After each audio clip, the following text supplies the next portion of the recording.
So, nagpunta muna kami dito sa bahay ni Lola para magpaalam ulit si nanay. Mga BFF on. Dali na, Nay. Ano kaya ang ginamitingan nila sini? Bye, Mom! Mom do us. Bye-bye! Kung nagabiyahe ka, no, dito mo na siya mag-ilyamar ang pag-ihi mo. So, mag-ihi muna kami, babalik naman kami sa daan. Tapos may barko, may mga sima na naman yan ba?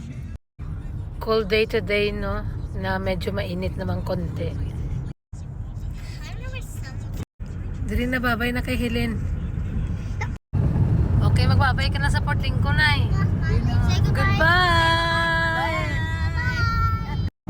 So, yung Adelaide is 646 kilometers.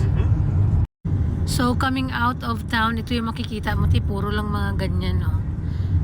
So, mga 8 hours, han? 8 hours before kami makaabot sa city. So, mahaba-habang pasakita ng lubot ito, ng puwet.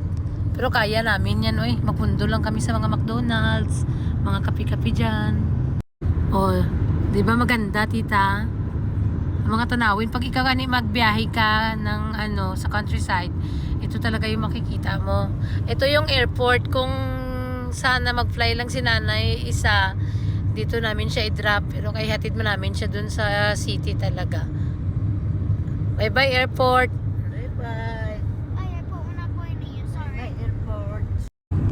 Oh, gwapa-gwapa, tita, no? Ganda. So, mostly na masugatan natin mga camper, no? Mag-camping-camping yan sila. Oh, gwapa. Oh, gwapa. April man si ano rin.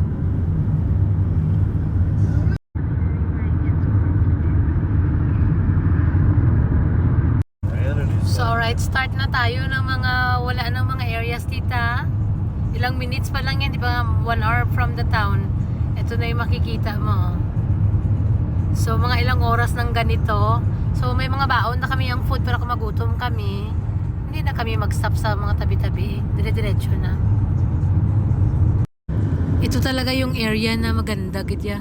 Pag maglabas kami ng town, ma-amaze ka talaga dito sa color niya. So, there are times nga nakatanim sila ng canola, very beautiful. Pero tapos na sila nag-harvest. Kahoy gidat ko mao lang ginabili no. Ginalimpyuhan diyan nila.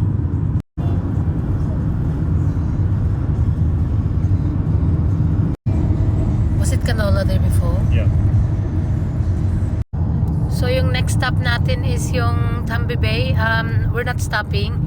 Ito na pa-comments na yun. Pwede ka magpa-comments din ay. Did you want Yeah. to shower or not? Yeah. Yeah. Okay. So, nag-stop lang kami sandali, tita, para magpa-picture lang kami dito sa Tambi Bay Silo Mural. Magpa-picture muna dito si nanay bago siya lumayas. Atubang ka na dito na dugay ah. It's counting down. Yeah, so it's Wow. ito lang yung mga pag-delay ng aming biyahe, no, yung mga roadworks pa. Right up all the road. Ano man ang kaganapan dito man? Damo sa mga tarak-tarak, oh. Takot ako na tarak-tarak, oh. Oh. Oh. Ay, gahimo sila dalan. Ay. Natin. Namin ang view, tita, oh. Basta summer, ito makita mo, puro brown. Pag mag-spring, puro naman yan siya green. Beautiful naman. Next stop is Port Neal. Oh, kangaroo! Michael!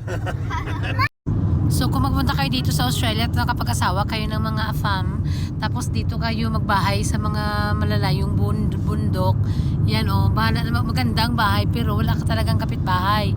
Ay, luluha ka talaga ng mga mais sa lungkot mo. Pero wala ka man sa kabaritisan dito, walang pakialam sa buhay mo. Pero maganda man, mga ilang oras, mga 1 hour papunta ng town namin, tapos papunta sa ibang town, mga 1 hour din. Oh, not too bad. Yan mga farmers ang dapat nila ng mga farm dito, tita.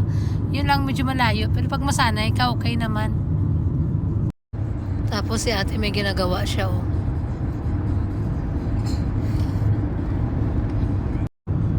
May angkol doon nung nag-drive.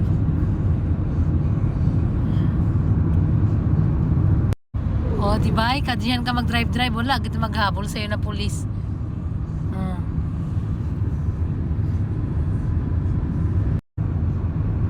Ayan o, isang pundok o.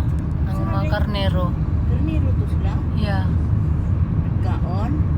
Wala, nag-chismis lang na sila da. Nice view there. First bit of green I've seen in a bit. Magkakubay siya no. Boundary guro eh. Tanong. Kasi imo ang sa pihak, akon di sa pihak. Ato ko dito.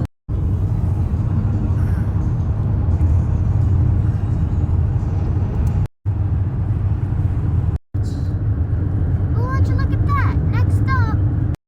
Next town, tita, is Arno Bay. Pero papasok siya doon, tio. Papunta sa dagat. So, hindi na tayo magpunta doon. Relax, take Sorry, it. galit eh. Out. Hindi galit sa Arno Bay, Port Neal. So, these are silos. Green solids. Ginalagyan ng mga produkto. Kada barangay day na ay kuwakitira. Straight, oh. Habalo ka mga silos, oh. Very cute. Yan.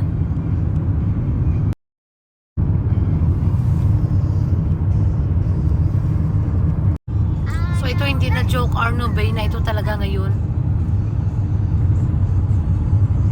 We stayed in his here. So, nag-stop kami here before. Yan, Arno Bay. Maliit lang siya na town, pero very nice. Ano yan siya, Dad? Salt? I would imagine so. So, it's another silo. So, along this area, tita, is more on bush, mga puno-puno. So, at night time, pag magbiyahe ka dito, magbantay ka talaga, tita. Kaya ang mga kangaroos dito, nagamudlo yung kanilang mga mata. Bigla lang yan sila tatawid. So, mabanggaan mo sila. Basta maraming mga puno-puno. Pag gabi, very careful ka talaga. So, most of the time, pag nag-drive kami ng gabi, dito kami sa gitna nagadaan. Kung wala man lang mga kasalubong, para safe lang siya. In case na may mga kangaroo dyan sa tabi nagamaritesan, bigla lang yan sila magtakbo. So, matisgrasya kayo. Yan. Ayan o, maganda o, guwapa o. Yan. Nice ang view niya. Tapos may mga small sila na, how do you call that one, Dal? Silo? They're a portable solid. Portable silos. Yeah, You yeah, can yeah. transfer them, yeah? So they dragged on behind a tractor. Ah, yep. And as they're They- harvesting, it goes straight into the. I think that's how that works. 'Cause you'll see there's wheels on there. Yeah. So, kung pagkakasawa ka ng farmer na ganyan, yan ang inyong pamumuhay, tita. Di ba maganda? Tapos, ang view, oh. Tanawa, oh. Perfect. Ito, dito pag gabi, sure yan talaga, ha, mga kangaroo dito, te. Look at that, oh. White stuff. What's that? Is that the sheep? Yeah, probably. Hindi rin namin pa rin si nanay sa bahay. O, siya lang mag-isa.